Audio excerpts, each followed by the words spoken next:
grace is in you so nicely. Jesus died for me.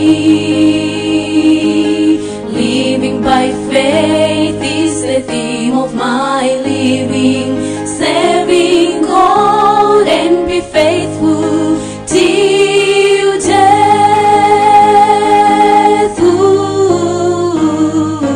When this life is over and the wake is ended, Jesus Christ to come and take me home, where there'll be no sorrow, all is peace and joy. Forever we will sing redemption song. Jesus, I will praise him after all, for his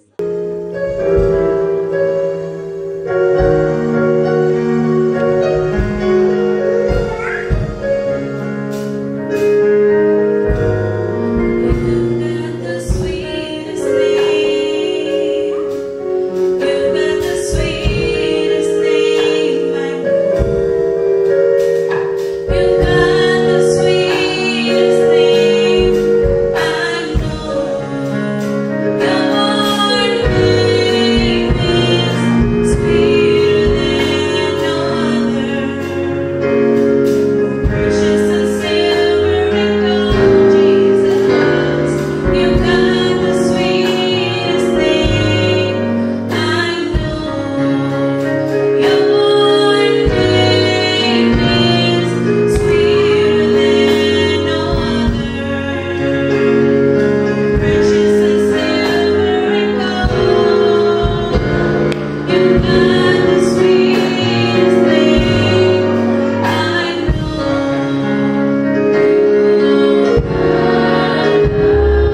of the word till we pray.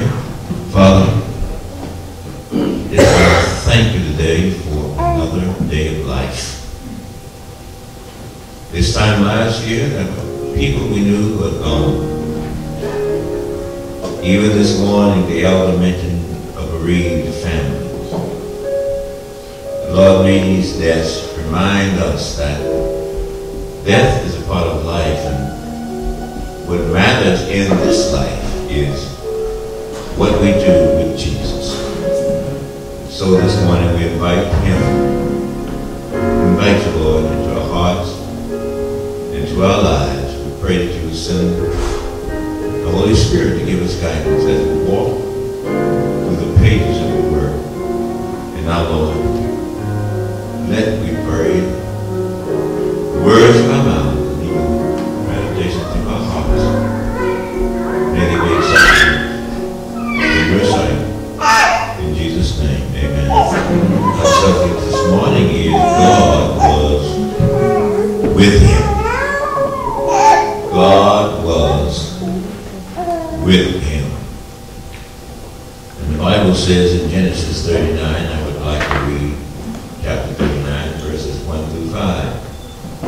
And Joseph was brought down to Egypt.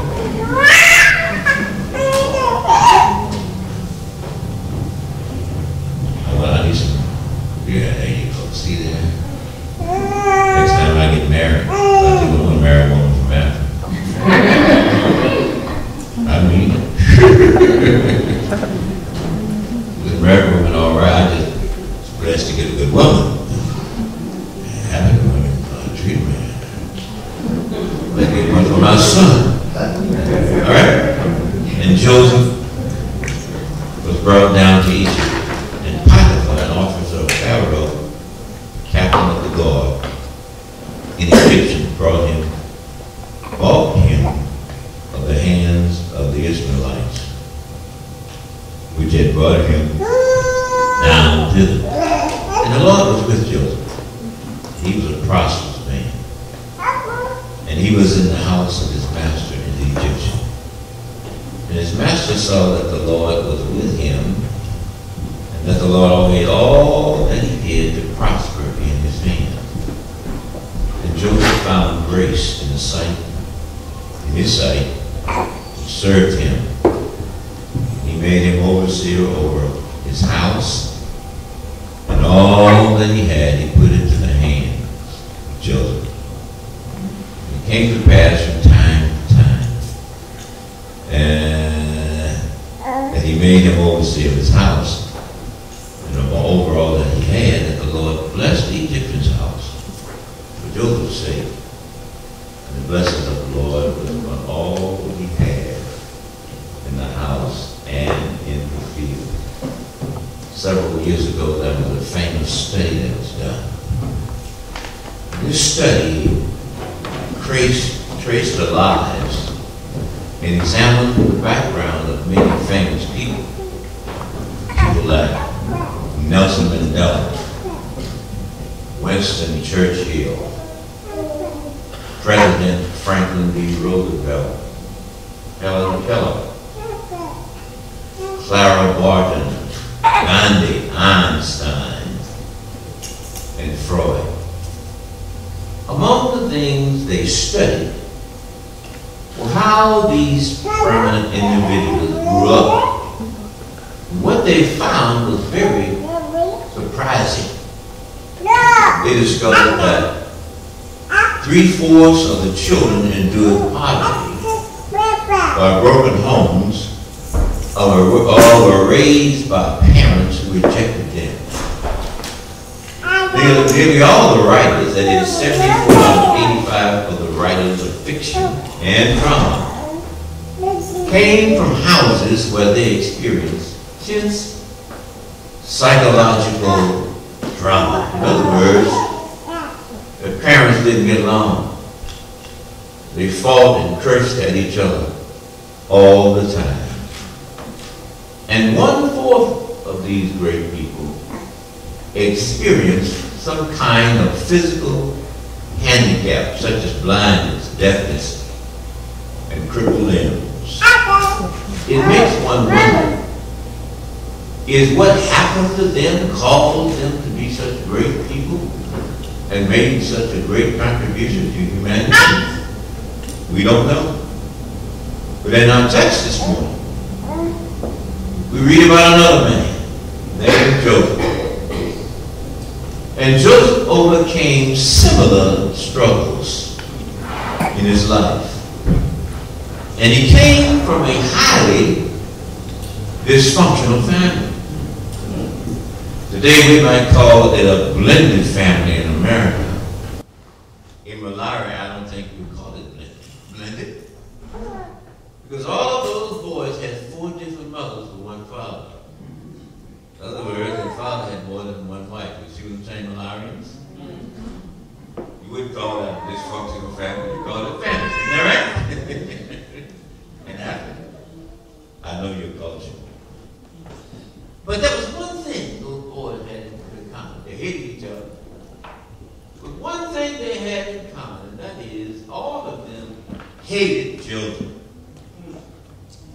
In fact, Joseph's brothers were the ones who threw him in a pit, sold him into slavery, and ultimately he got accused of a crime that he didn't commit and was thrown into prison.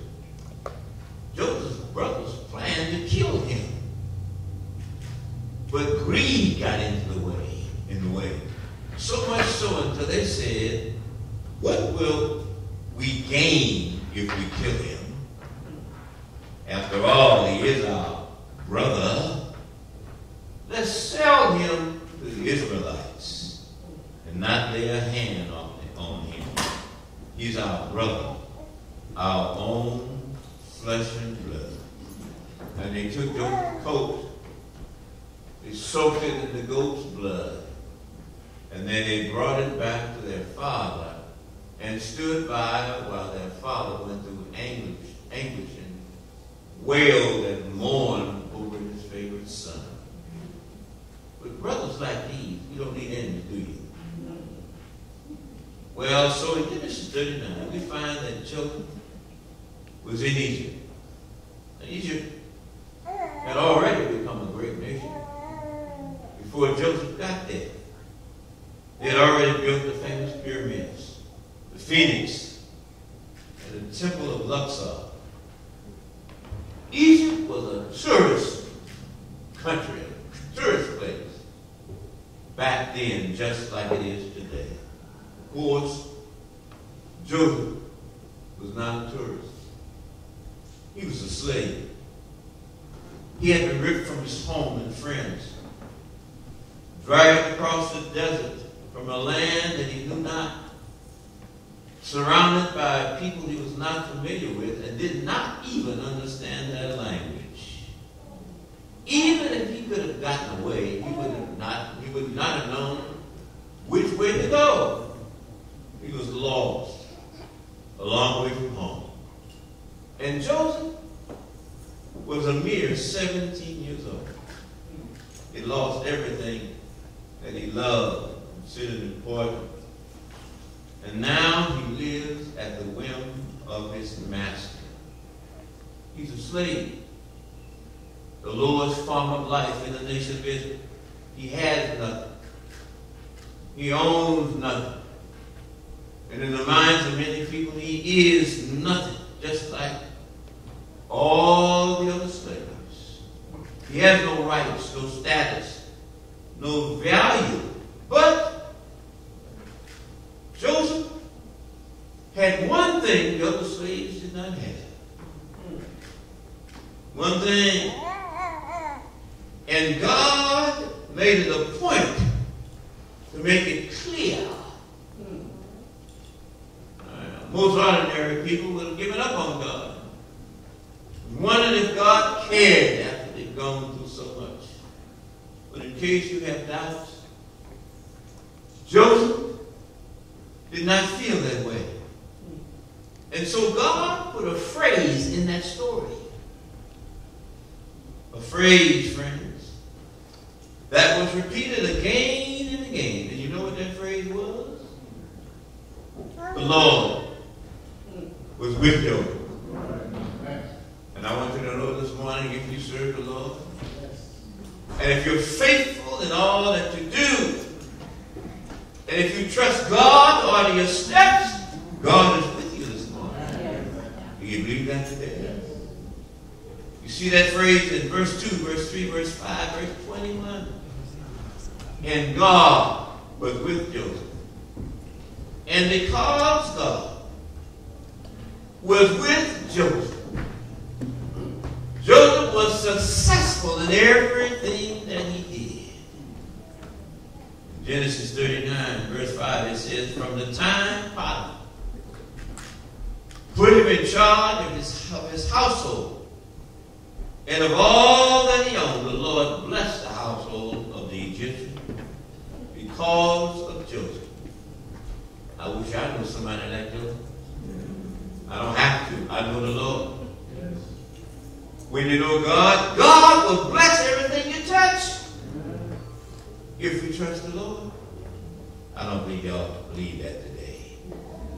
But after he got into this man's house, later on he was thrown into prison for absolutely doing nothing wrong. What a sad, foul thing. But the Lord was with him in prison and showed him kindness, the Bible said. So much so until the warden put Joseph in charge of the other prisoners. Now granted, even though God was blessing Joseph, everything he touched was blessed. He was blessed in prison no matter where he went. Joseph was still a slave. And later on, he was just a prisoner. But even in the low and despised positions, Joseph became somebody that other people depended upon and needed. It's good to be needed, isn't that right? And God being with him made his life to have value and purpose. And Joseph's life is a case study in faithfulness. The faithfulness of God's promises. Because God has made the same promise to us today. That is, I will never leave you or forsake you. In Hebrews 13:5. One of my favorite passages in the Bible, in the Old Testament, that is, the eyes of the Lord is looking throughout the earth to strengthen those whose hearts are fully committed to him. I'm going to ask you a question. Are you fully committed to Jesus? Then God is looking for somebody like you to anoint you, to bless you, and to make you successful in this world. Amen? Amen. Psalms 34, verse 15 says, the eyes of the Lord are on the righteous, and his ears are attentive to their cry. I don't know about you, but this morning I opened my heart to the Lord, and he heard my cry. He heard my cry. And he heard yours. You got to cry out to the Lord every now and then. Because my favorite text says, I declare that we know that all things work together for good. For those of us who love the Lord. I don't know what you've been through. I don't care what you've been through. Bad things don't happen to Christians. Things happen. And God said he'd take those things and mix them together, and they work for our good. Amen. Aren't you glad about that? Amen. God can take a broken plan and make a blessing out of it. So when somebody gives you lemon, just make lemonade. Amen. I'd rather have salsa, but that's all right. Yes. You don't have salsa over here. You don't know about it. I know about it. Yeah. Doesn't matter. in your life, things are good. Or things that you think are good are still good. Amen. Lord will be with you, and just like Joseph, whether you're a prisoner or no matter what you are, the Lord will work it out. But the question is, why? Why did God allow that godly young fellow to remain a slave and a prisoner so long? Why not simply remove him from that situation? Put him in a house by the beach, by the rivers, by the waters. Let him go out and look at his livestock and his crop. Eat good and rub his foot and sit around his chair and just take it easy. Why didn't God do that for him? God could have done it, amen. One person said, there's something suspect about a faith that has never been tested. God allowed you, and He allows you and me to stay in our situation because God is testing us. We need to be tested. An army going through basic training is not ready for a battle until they face real bullets. And the last part of basic training in our army in America is they shoot real bullets. I remember my brother wrote back to us when he was in the reserves, the army. He said, I want you to pray for me. Tomorrow we're going to our last stage of basic training. And they're going to shoot real bullets.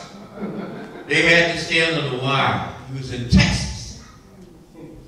And out there they had rattlesnakes. If you bumped into a rat, you better not raise your head up. You'd be killed.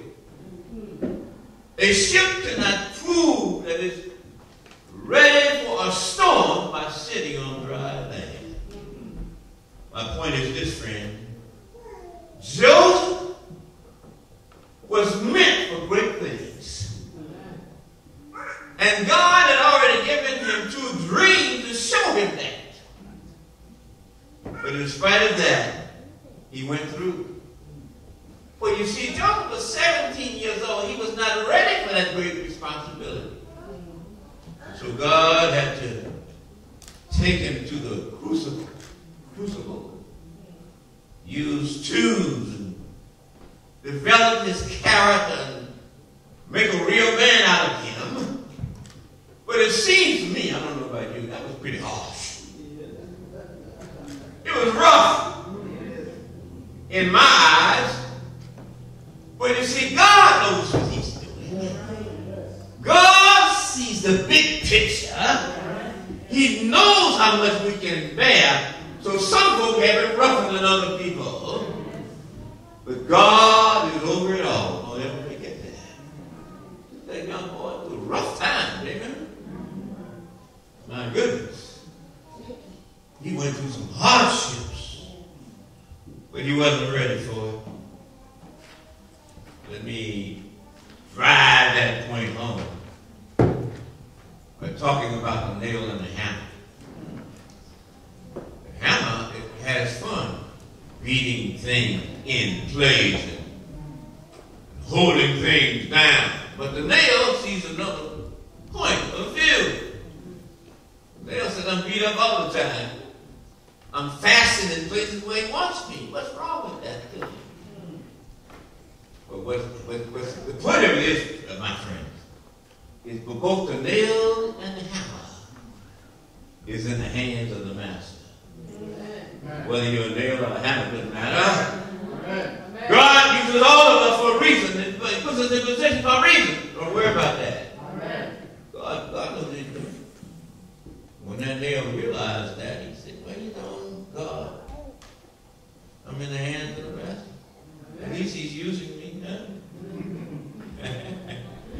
And they're right, the carpenter decides. And that's his sovereign right. And when the nail has surrendered, stop complaining. That's when he's blessed. It's like the file. You know that file?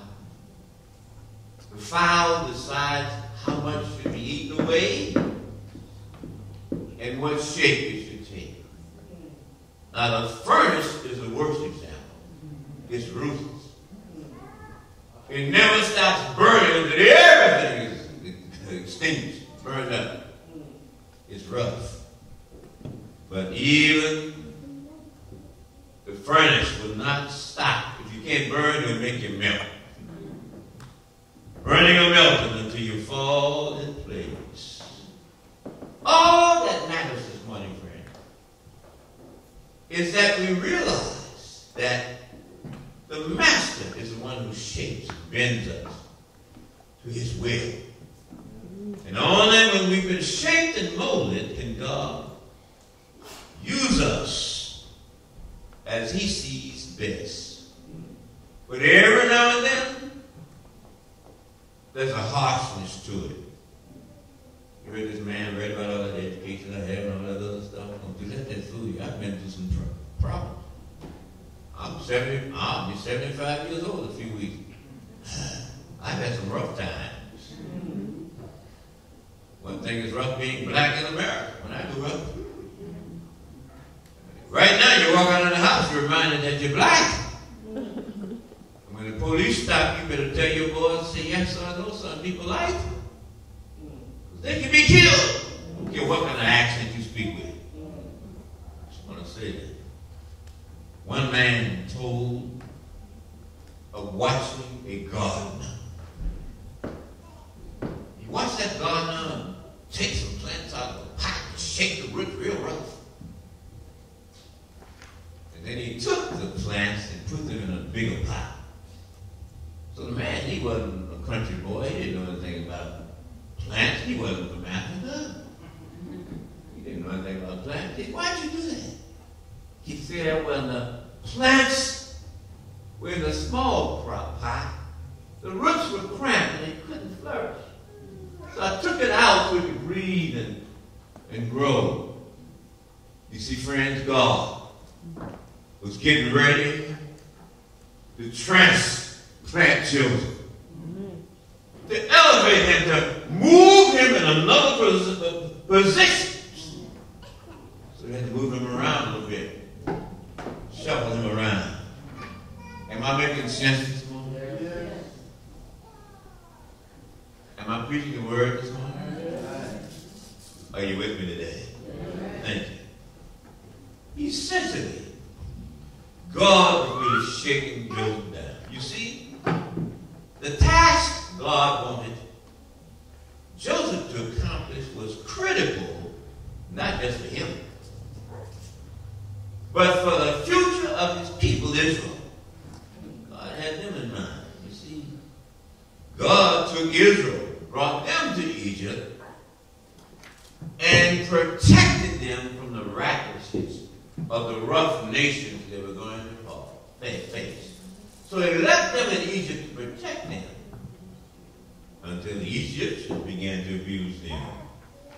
You see, God knew that Israel's future could only be accomplished in the land of Egypt. And who do you think was there? Joseph was there in a prominent position waiting for them. See, God knows what he's doing, right? God was there. Had Joseph been placed to establish them and put them in the place where they could prosper. But God uses harsh measures that we often go through to shape us. Did Jesus say in the world, you should have tribulation? But be of good cheer. I have overcome the world. Yes. God can use anything, even suffering, for his glory. Back in the 1990s, some researchers were examining post-traumatic stress disorder. I'm so sure some of y'all been traumatized. You've been around some violence, enough violence. Post-traumatic stress disorder. That's where soldiers come back from war and they have nightmares. They have reoccurring dreams. And they some of them functioning in life. It's called post-traumatic stress syndrome. All right? And they studied that thing. And this is what happened. Let me share what happened. These researchers found out when they were studying the lives of these people, they discovered this wasn't always bad. In fact, they found that trauma sometimes have positive influences on our lives. It was so significant to them that they branded this new phenomenon called post-traumatic growth. In other words, sometimes when people go through trauma, they grow from it. That's what these researchers found out. Those who suffered this type of trauma tended to live in denial or avoidance. They instead avoided things. They chose not to confront the past, but to avoid it. What with post-traumatic stress growth, they faced their traumas head on. And as a result, they gained valuable knowledge. Their suffering caused them to see the world as a dark place for some people. Based on their life experience, they concluded that people were selfish. There was no justice in the land and people just don't care. But those who have experienced that other one, growth, they found that there was goodness in life. And there was meaning and suffering in people. There was good in everybody. They had felt controlled by that circumstance. But when they experienced PTG, they determined to control rather than be controlled. They decided to make progress in their lives until all their problems became like this. If I can make it through this, I can make it through anything. Isn't that what suffering teaches us? We can overcome, friends. In the midst of their difficulties, they wondered if God even called or cared about them. But as the fog lifted from their hearts, they began to realize that God was with them, crying with them, sharing with them through pain and suffering. God didn't shield them from suffering. God helped them to endure their suffering. I'm closing now with a little story. There was a little girl who was 8 years old and her little friend had died. And so, quite naturally, it's hard for any parent to bury their child. She'd be the other way around. You know, children bury their parents. Anyway, the little girl decided to go next door. So, the father said, "What are you going over there for?" She said, "I'm going to talk to her mother." "What are you going to do?" She said, "I'm going to sit on my knee in her lap and cry with her." And that's what God does. No matter what we're going through, God will cry with us, stand by us, encourage us. But something we have to go through so we can come out brighter and better on the other side. I want to be made better, don't you? Well, if you want to make better, we have to meet at the foot of the cross. The cross can change a hitman into a head demon, a streetwalker to a soul stalker. The cross can change a corporate crook into a camp meeting cook. The cross can make a drug dealer, a heart healer, a club dancer, a hope dancer. God can change a bartender to a faith defender. The cross can change a pervert to a convert, a con man into Jesus' handyman, a sex offender to full surrender. The cross can change a pimp to a priest, a playboy to an altar boy, a homosexual to an intercessor, a man who is gay and make him cry out, Lord, I will obey. Cross can assign a thief much relief. Cross can change an unbelieving spouse into God's permanent house. I told Jesus it would be all right if you change my name. Through it all, through it all, I've learned trust in Jesus. I've learned to trust in God. What a wonderful change in my life has been wrought since Jesus. Jesus. Oh, what a wonderful name. Since Jesus came into my life.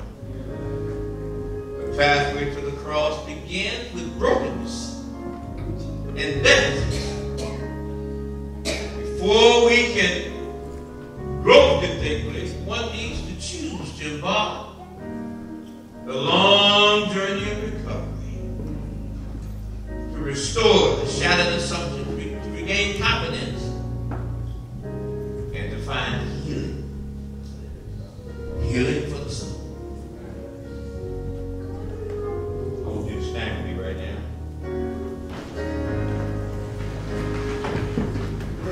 And I want you to meet me in the middle. In the center. In the center there's healing. In the center there's grace. There's an anointing in the center. Jesus was in the center of the earth for 3 days and 3 nights. And he was between two things in the center. Father, thank you for these wonderful, kind, loving people from Malawi. Lord, you brought them to America for a reason. Your commission has not changed. Your will has not changed. Your desire and your assignments for each of their lives has not changed. You still want them to share the gospel. So, Lord, give them that burden today. That's our first request from you. Then, Lord, there might be some among us who are struggling with some kind of malady, such as sickness, disease, or they may be wounded some kind of way. If that's your situation, I want you to make a way with me. Would you do that? If you want healing for your life, I'm going to pray a special prayer. Just make your way toward me if that's your case. And now, Lord, all of us need a boost, need an injection, a dose of the Holy Ghost for our spiritual healing. And so we ask right now that you would fill each and every one of us with the Holy Ghost to give us power. Power to reflect your glory. Power to do your will. Power to have our steps ordered by the Lord. Grant that to us, dear Lord. And not only us in this building, but for every family represented here, even our families back in Malawi and other parts of Africa. Lord, do it for us, not because we're worthy, but because we found ourselves at the foot of the cross. And because we realize that one drop of the blood of Jesus can cleanse the world of sin. That is why we ask it in Jesus. Grant it to us, Jesus, because we ask it in your name. Amen. Amen. Amen.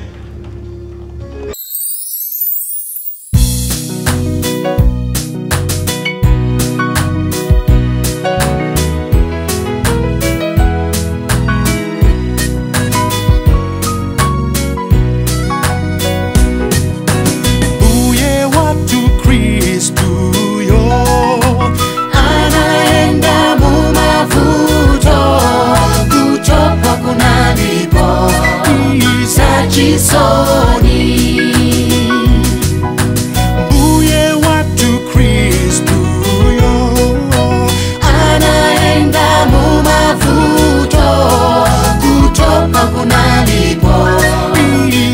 chiso